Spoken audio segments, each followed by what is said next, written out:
Hey everybody. In case you didn't know it, my dog thinks I am cool. And that's Sophie.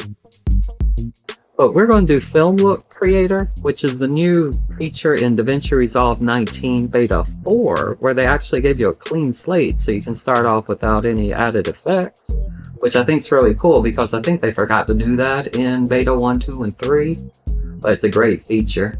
So in the instance of saving time, I'm going to assume you know how to create your timeline and get a good white balance. And I always use a card, so if you ever want an easy way, use a card. It's so much easier just to get your white balance and your right color space. Now, if you do color space transforms, I like to keep mine out here. Since I've been shooting HLG, I use a Rec 2020. I just change it. Just change it to mirror what it is. Turn that off. But anyway, so this was how it came out of the camera. This is color space transform. I have done nothing to the image other than that to get in the right 709 color space. We're going to find Film Look Creator. And again, you can do Film Look Creator in the edit page by searching for Film Look Creator and just drag and drop. And it will give you all of your options here if you want to do a quick and dirty, just easy one. I prefer doing it in color page because I do a few more things now. Film Look Creator, you're going to search for it. I like to create it as a new node, makes things really easy. And when you first put it on, it's going to apply what Davinci calls a standard film look. Now, if you're on beta 1, 2, and 3, you had what's default no effects, and that still gave you a film look. That's the thing. That's where it was weird, because default no effects just didn't do things like halation, bloom, grain, blah, blah, blah, but it gave you the color transform, or the color, which was weird. So it was this thing. This is all it would give you. Now, they did add clean slate, and that's the part I'm happy about. But first, let's look at the presets they gave. So there's 65, and what you'll notice when you do this, 65, all of their presets, take a look at this area, and hopefully YouTube doesn't butcher this much, but this area.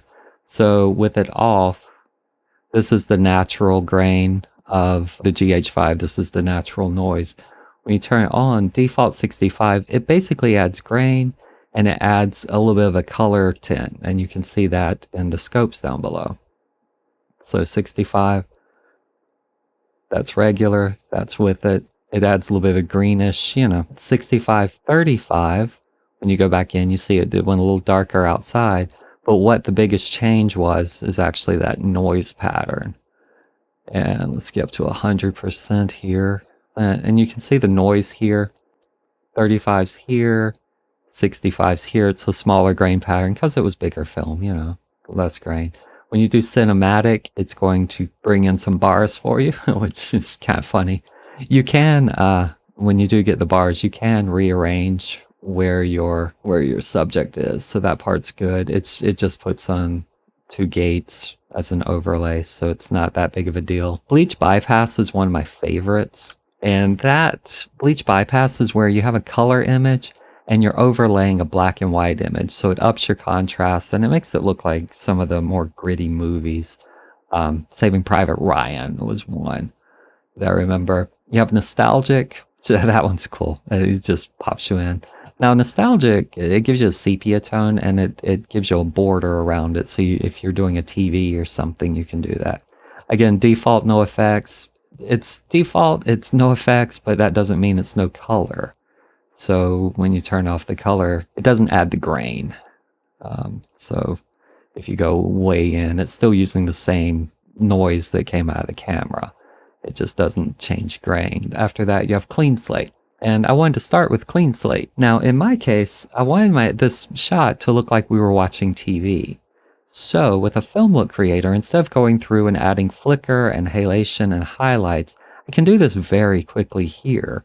Let's start at the top with film look creator. Color blends are for colors, and that's for this top part up here. Your effects blend is for effects, and that's for things from split tone, all of these that just went. You have vignette, halation, bloom, grain, flicker, and gate weave. These are all effects. And when you turn them off, you can make a LUT that's 3D compatible. but when you turn them on, it will add in back those. When you turn off your color blends, you lose all of these, and you have gesture effects, including film gate. For this case, we're going to turn those up. We're going to go to clean slate. So this is straight out of the camera, haven't done anything. Now, when you do that, you do have your chance for a space override, which does have a pretty cool white point output. So if you want something, if you know exactly what you're going for, you can change your white point. But I keep it a standard DC65. I don't really bother with color space, which is why I use a tab for that. Some people get very into color spacing. I just want it to work. In this case, like I say, I wanted it to look like I was watching TV. So we're going to start off at the top. Film look blend. Again, that's Davinci's idea of a film look color. Skin bias. If you hover over these, it will pop up and it says skin bias for skin tones. -1's warmer, more saturated, and 1 is rosy and less saturated. So if you want more skin tones, or you want less. Not less, but it's just how you like it. Now in a picture like this, it changes the colors pretty drastically for me. So I tend to keep it over here to the less saturated side. Now, like I say, I'm going for a look that is something like we're watching TV. So exposure over here, it's your normal exposure. You can over, under, whatever. But I wanted to drag this one down to about -1-ish. I think that's where I was, somewhere around there, just to bring the highlights down, bring everything down, make it a little more cozy, you know. Contrast, again, that's contrast. When you do one of the Davinci presets, it'll go to about 1.25. It seemed a little much to me, so I kept it about 1.5. Highlights, again, it's just the highlight area, and you have to watch the scopes to see this one because it's so... I don't have many highlights in this picture except off the glasses. Fade, that's on the bottom end. It's like the highlights, so you can take your blacks up a bit. Unfortunately, you can't take them down that much, but yeah. White balance, here's another spot where you can change white balance. In my case, I'm wanting it to go a little blue. So we're going to drop that a bit. Not too much, but we're going to drop it a bit. Now, I know that is blue. I know I did a white card. Yeah, but that's what I want because we're watching a TV. So again, it's what I want. You do you. Do you. Don't forget, always do you. What makes you happy? So tint, again, that's your magenta to green. You know, it's the standard. And one thing I love about Davinci, and every time I use Photoshop or Adobe Premiere, I get so annoyed. But in Davinci, if you screw something up, double click it and it'll reset the default. I love that. You just click over contrast. I didn't like that much. See, default on here is 1.25. Highlights is actually 0.35, and that's mainly to give you a small roll off, but that's default. And that's default for what they think. Again, you can reset it to 0 if you want, but yeah, it's just default. If you forget what your setting is and you want to start over, just double click on the title. I love that. White balance, again, I want blue. Tint, I'm going to leave it -10. Now, subtractive saturation, this one's fun. You can definitely blow out and, make it black and white, no problem. But if you increase it, what it's doing, and you'll see it increases saturation, but it never changes brightness. And I think that is awesome. Just increases saturation without brightness. Now, in my case, I don't really want it to be that saturated, but I do need some more. So I'm going to add some in there. And then, like I say, if you highlight it, subtractive style saturation, it doesn't give you that much of a description, but it's basically, if you notice, it never gets brighter. If you were to turn saturation up, it gets brighter. And that's annoying. I hate that. If you did standard saturation, but when you do subtractive and you turn it up, it doesn't get any brighter. It just turns up saturation. I wish it always worked that way, but in this case, I want a little bit more. Now, richness, basically it just says adds depth and richness, rich image. But what it does is, again, turn up saturation in those areas. Again, it takes the darker parts of them. Anything that's saturated, it just makes it more saturated. And holy cow, does it make it more saturated. You have to use this effect sparingly. And when you look what happens, you end up with areas like this where something's not saturated next to something that is, and you'll end up with like, why does that look weird? And it does, but that's just how it works. You have to use it sparingly.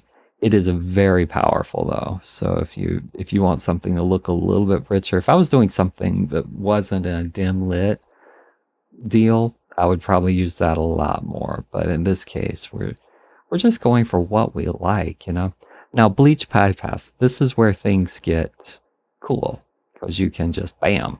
And if you see, it's black and white, but it doesn't look black and white. It's colored. It just leaves part of it in there.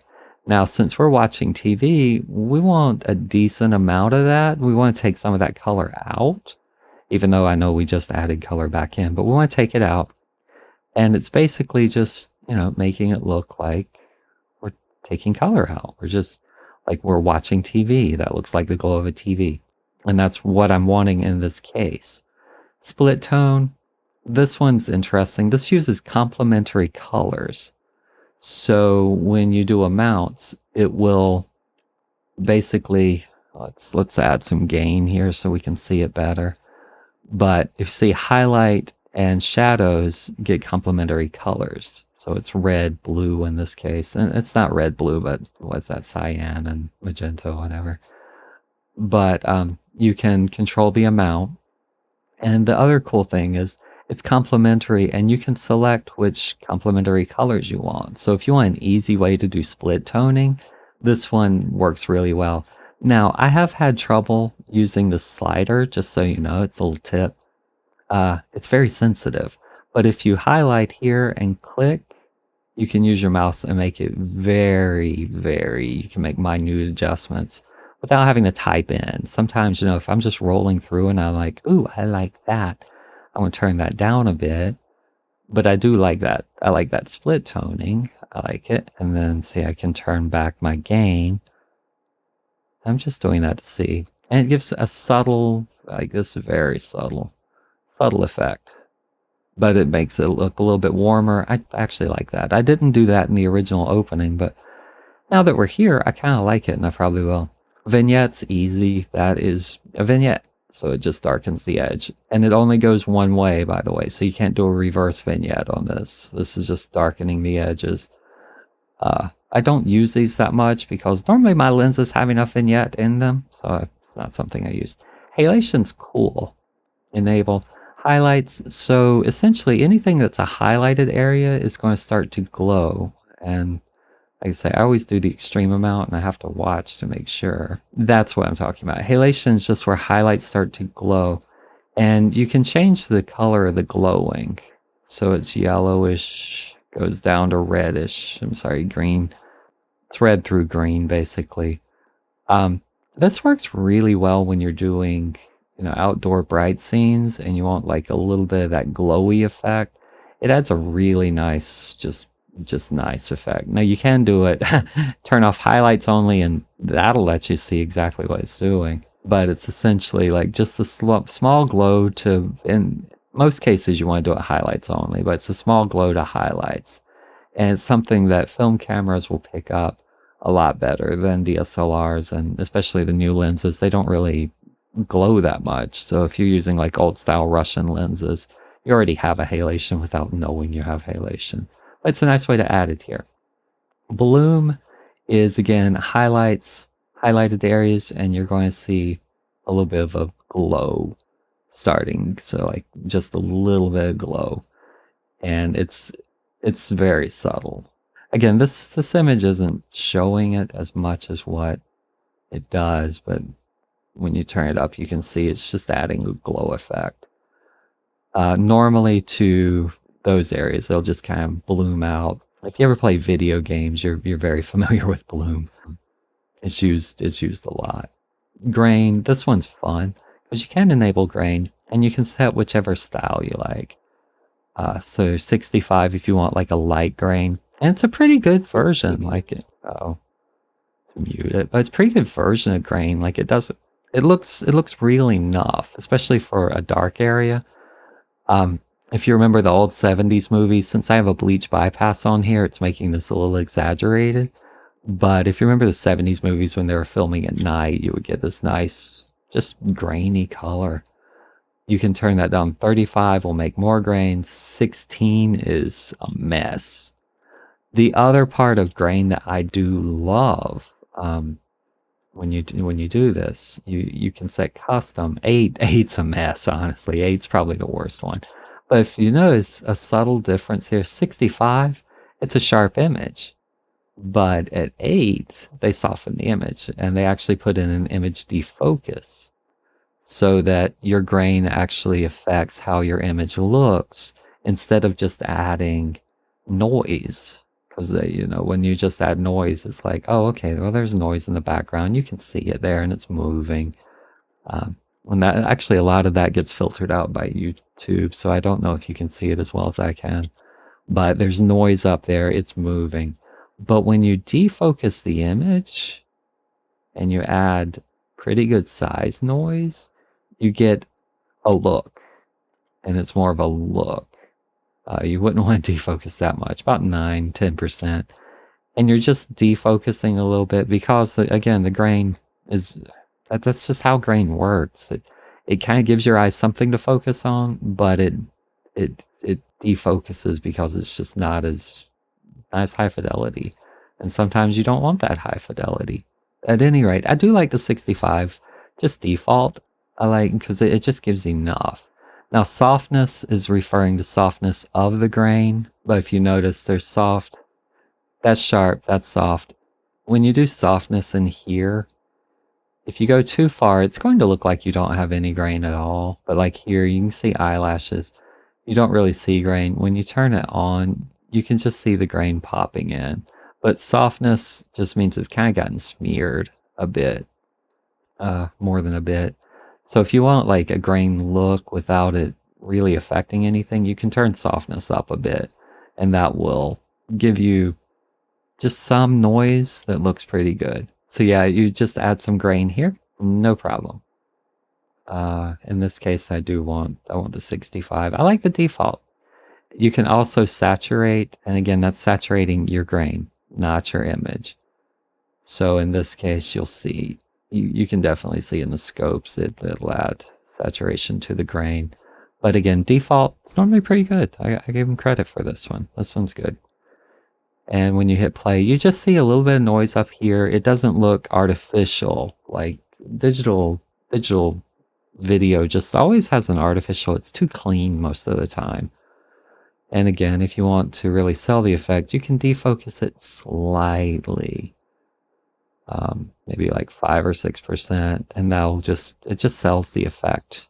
It looks pretty good. It just sells the effect, and especially when you have lenses that are a little too sharp, to be quite honest. So when you turn it off, turn it on, you can just barely tell a difference there. Now, if you're doing a TV show at night, flicker is a fun one because this one adds. Basically, in the old days when you had film, some pieces might be a little more sensitive than others, or it might get a little more light as it was rolling through. So you end up with this flicker. And it was just basically the light not going through the emulsion the same way, especially in motion, because every piece might be slight. There might be just slight differences. Now, you would not want something this much. Now, in my case, I do, because I want it to look like I'm watching a TV. So I do want a good bit of flicker. It shows that the scene's changing. Now, I'm still too bright here, but that's all right. We'll take care of that.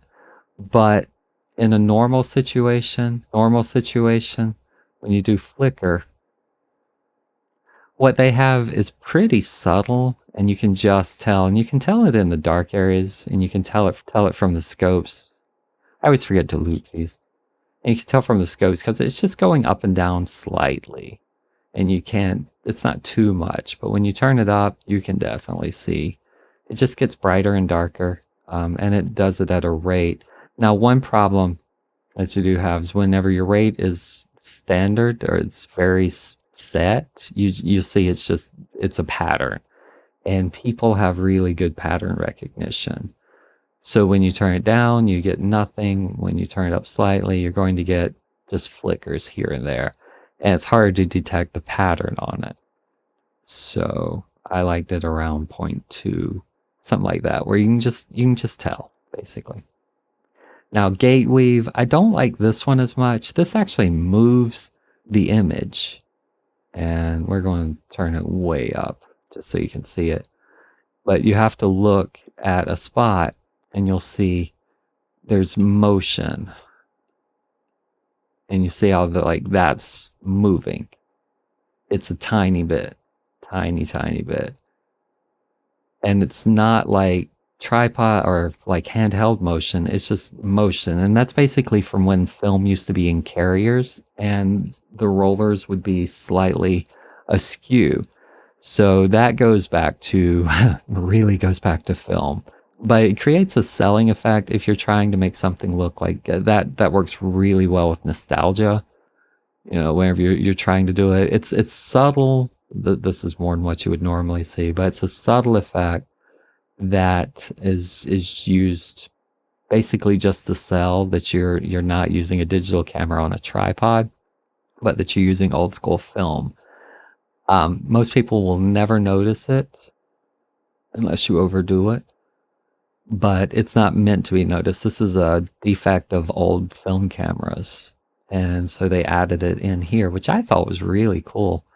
Depending on how you use it, that one can be good. Now, film gate, this one's really interesting. You get silent film, all it does is rounded corners, and it's 1.33 to 1 aspect ratio. Now, I happen to be shooting, and that's a 4/3 if you didn't know. All it does is basically give you black bars. So when you do Academy, it's going to go down a little bit. It's 138, which is a little bit less than 4/3. Or I'm sorry, more than 4/3. More or less. I don't know how you would call it. I don't know what that aspect ratio is. But you can set it to whatever you want.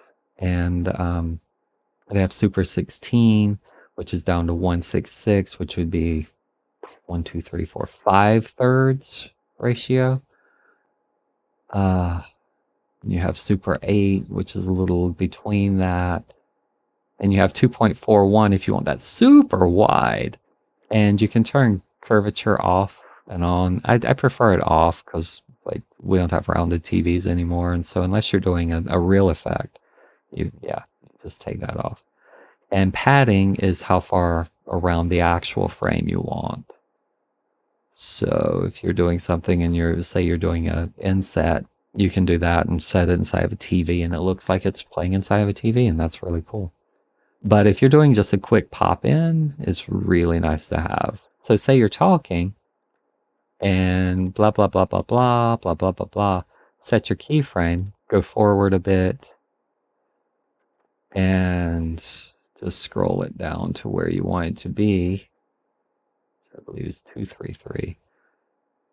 And what you will get is this thing going straight into that thing, which I think is pretty cool. Just little ways to use it. A lot of these have anything with keyframe indicators. You can obviously keyframe. So we're going to turn that off. I don't do that. And global blend, of course, is global blend. And so if I overdid it, I can back it off a little bit. But that will get me a nice TV look. In this case, I think I want to go a little darker.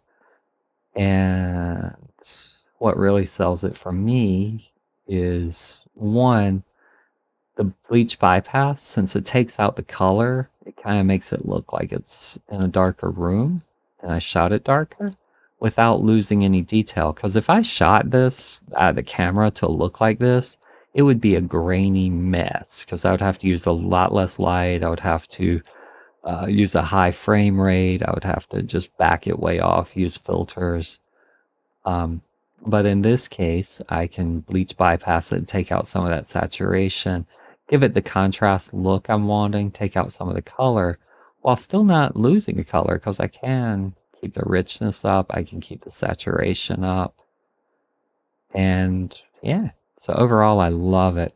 Now, I did want to, I know we're going very, very long, but I wanted to show another trick that I've learned recently on how to add sharpening to a finished product. And it's just a simple trick here, but we're going to right click, add node, add serial, And the only reason I'm showing this is because I was so impressed by just how easy it is, because normally I do sharpening. Let's turn that off. But normally I do sharpening, just quick sharpen, especially on the new camera. I don't really even add that much sharpening outside of the camera anymore, but I'm find a good frame here. Something where I can see, yeah, let's see my dog. So see how sharp this is? It looks pretty nice. I like it. But if you add a matte,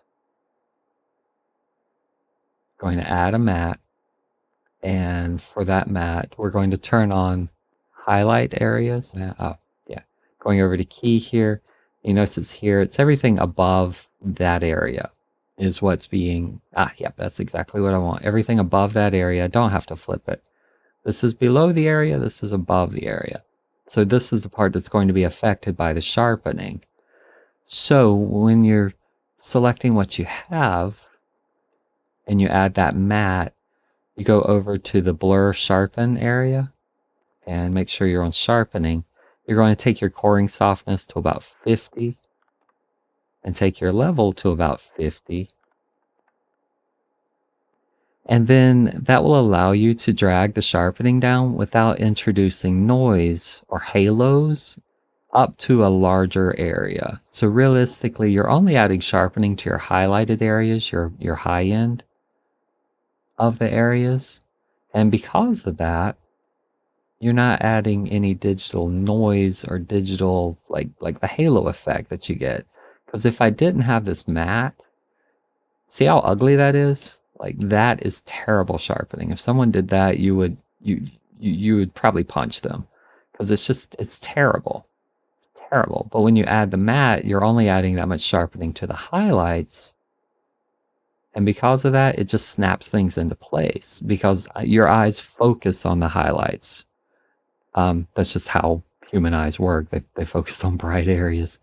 Unless we're scared, then we focus on dark areas. But at any rate, if you notice, it's a subtle just click, and it's like, bam, goes right in.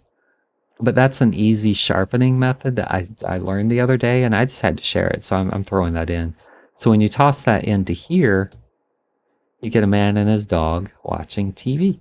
Overall, I was going to say I recreated what I had, but then I realized I changed my white point. So in the original opening, I had the white point set at 65. And I also added one more effect to make it a little glowy. And that effect's really easy too. So you just add a serial node, one more node before you're sharpening. And again, it's going to be matte. This one is one I saw. It's to add a creamy, dreamy effect to low lights. So you're using that same matte and you drag it down to your new node, which is this one. And in this case, you go over here and you reverse the node. So what you're affecting is the low areas, which in this image is a lot because it's mostly, it is the low areas. But from there, you just come back over to your primary wheels and you turn your mid-tone detail down. And that adds a little bit of a glow just to your low side, your low areas. And it adds this dreamier look. But it doesn't take out sharpening. It doesn't take out anything. It just adds a little bit of a creamier look to things like this. See how much detail is in there when you turn this off? See how sharp it is? And then it just gets rounded over. So it adds this little bit of a dreamier, just a little bit of a look. Because I was like, I knew I have a little bit, I liked it a little bit better. I added those 2 extra nodes. So Film Look Creator gave me the look. And then I had the sharpening added. And then the little dreamier, just a dreamier note. And you can tell in the overall picture, like it just adds a little bit of a layer. I used to do this by basically blurring an image and overlaying it.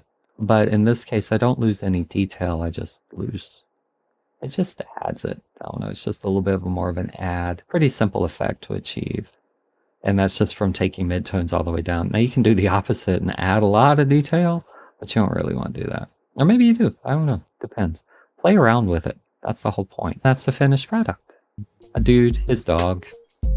She gets a little grumpy with me That's how it works. Everyone gets grumpy with me. And as always, if you like this, please like, subscribe, comment, let me know what you think. And yeah, it's gonna be a good day, Tater.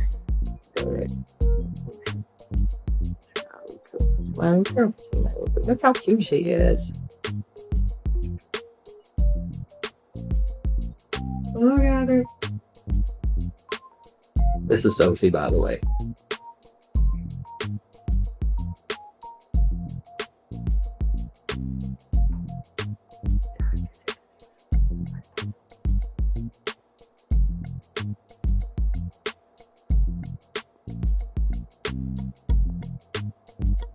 I can never delete this footage now, because, you know, I don't.